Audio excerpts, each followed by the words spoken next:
Bakwethu kuhle ukubingelela kodwa mawusungazi ukuthi uthini manje uthula umuntu sethi keep your head up on what hayi niyacika njalo nini umuntu ejabulele nje ilanga liguqubele bese nizosifakela ukushisa.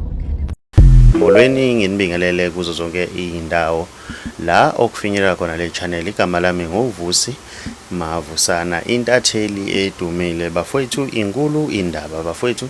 Sila isinilethela ke khona ke izinto ezitrendayo bafowethu.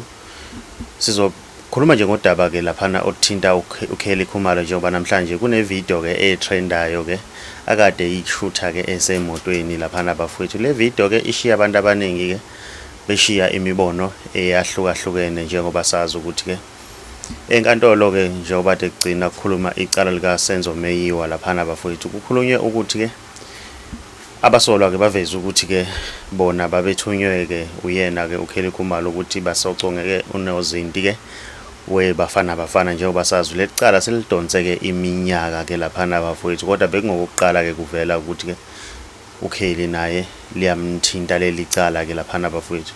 Izinto ke lezi bafowethu ezishaqisayo. Le video ke abantu abaningi bashiya imibono eyahlukahlukene ngayo ngoba bebethi ke ukheli fanele ngabe akayishuthi video efana nalena ngoba ke umsolwa ecaleni, abanye bethi ujabulile.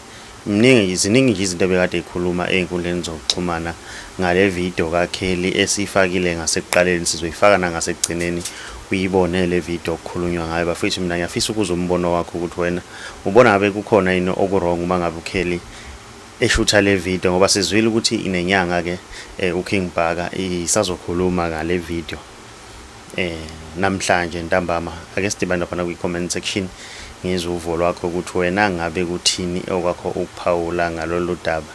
Mawumusha ngiyacela wenze okulungile ucinize subscribe kunze nebell ukuze uzohlezi uthola njalo ama notification masiposta i-video entsha siyi-channel. Siyabonga.